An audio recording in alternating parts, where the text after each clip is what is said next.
میرے رب ہجوم غم میں تجھے جب کبھی پکارا۔ الحمدللہ والصلاۃ والسلام علی رسول اللہ۔ ابو حسان بھیکم پور شنکر نگر بلرام پور سے سوال کرتے ہیں کہ ہم 3 بھائی ہیں، والد موجود ہیں اور سب لوگ ساجھے میں رہتے ہیں، لیکن کاروبار کی وجہ سے یا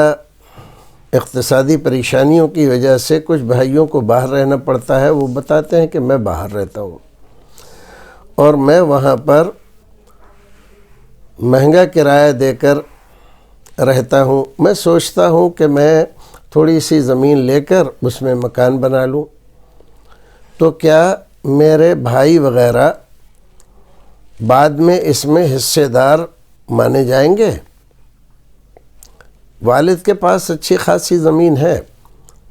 ان سے کہتا ہوں کہ میری زمین بانٹ دیجیے آپ، تو بانٹتے نہیں، کہتے ہیں بعد میرے بانٹنا، تو میں کیا کروں؟ تو ابو حسان صاحب بات ایسی ہے کہ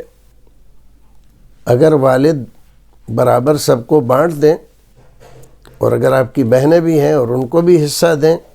تب تو ٹھیک ہے، اور اگر بہن نہیں ہے اور بھائی بھائی ہی ہیں اور وہ اگر سب کو برابر بانٹ دیتے ہیں تو یہ ہبہ عطیہ کے طور پر ہوگا، بانٹ سکتے ہیں، وہ ایسا کر سکتے ہیں، لیکن وہ اس کو بطور وراثت کے کہتے ہیں کہ بعد میرے بانٹنا، تو ان کا یہ کہنا درست ہے۔ رہا آپ کا مسئلہ کہ میں باہر رہتا ہوں اور وہاں کرایہ بہت زیادہ ہے، پریشانی ہوتی ہے، تو میں ایک جگہ لے کر وہاں پر مکان بنانا چاہتا ہوں، تو کیا بھائیوں کا اس میں حصہ ہوگا؟ تو اگر سب ساجھے میں ہیں اور سب لوگ ایک ساتھ رہتے ہیں، آمدنی سب کی ایک ساتھ ہے، خرچہ سب کا ایک ساتھ ہے، تو ظاہر ہے کہ بھائیوں کا بھی حصہ ہوگا۔ تو آپ یہ کہہ سکتے ہیں، والد سے مطالبہ کر سکتے ہیں کہ آپ مجھے الگ کر دیجئے، الگ جو کچھ بھی آپ کمائیں گے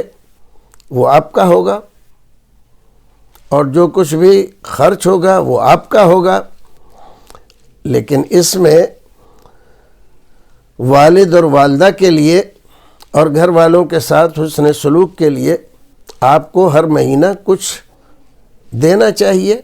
اور ایسی بات کر کے والد کو راضی کر لیجئے، آپ وہ آپ کو الگ کر دیں، 2 بھائی والد کے ساتھ رہیں۔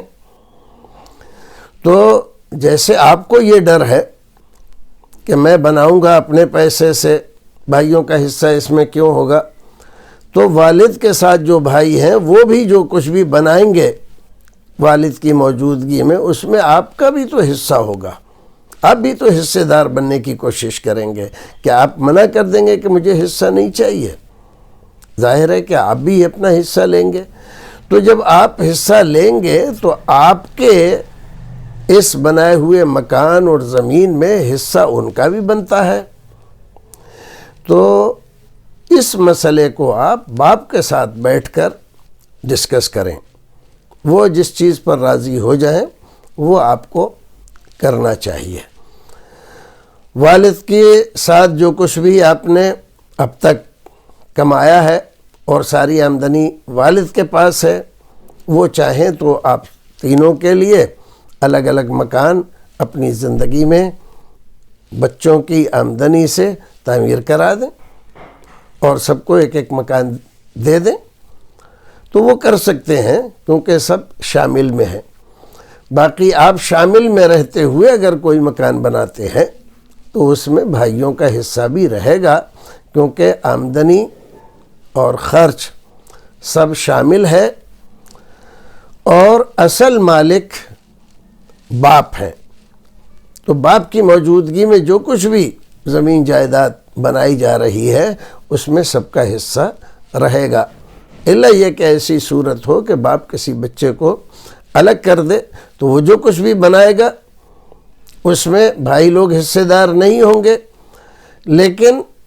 جس وقت الگ کیا ہے اس وقت جو حیثیت ان کی ہے، مالی حیثیت، زمین ہے، جائیداد ہے، مکان ہے، صرف اتنے میں آپ حصے دار ہوں گے۔ باقی جو بنائے اس میں سے باپ جو کچھ بھی آپ کو دے دے تو اس میں آپ حصے دار بن سکتے ہیں، ورنہ یہ تو ظلم ہوگا کہ آپ اپنے کمائے ہوئے مال میں بھائیوں کو حصہ نہ دیں اور ان کے مال میں جا کے حصے دار بن جائیں، اس دلیل سے کہ باپ تو میرے بھی تھے۔ تو باپ تو یقیناً آپ کے تھے، لیکن مال کل باپ کا نہیں ہے، اس میں بچے بھی شریک تھے، اور یہ ایک ظلم ہوگا کہ آپ ان کو حصہ نہ دیں اور آپ ان کے کمائے ہوئے میں حصے دار جا کر بنیں۔ تو اس مسئلے کو بیٹھ کر انصاف کی بنیاد پر حل کر لیجئے، کسی عالم کو بیچ میں ڈال کے والد کے ساتھ بات چیت کر لیجئے، ورنہ کچھ مت بنائیے۔ کرائے پہ رہنے دیجئے، مہنگا ہے تو مہنگا صحیح، کام کر رہے ہیں، کما رہے ہیں، اور مہنگا ہے تو کوئی فرق نہیں پڑتا ہے۔ وہ مہنگا جو آپ ادا کر رہے ہیں پیسہ، ظاہر ہے کہ وہ سب شامل کھاتے کا پیسہ ہے۔ اللہ رب العزت ہمیں اور آپ کو نیک عمل کرنے کی توفیق عطا فرمائے۔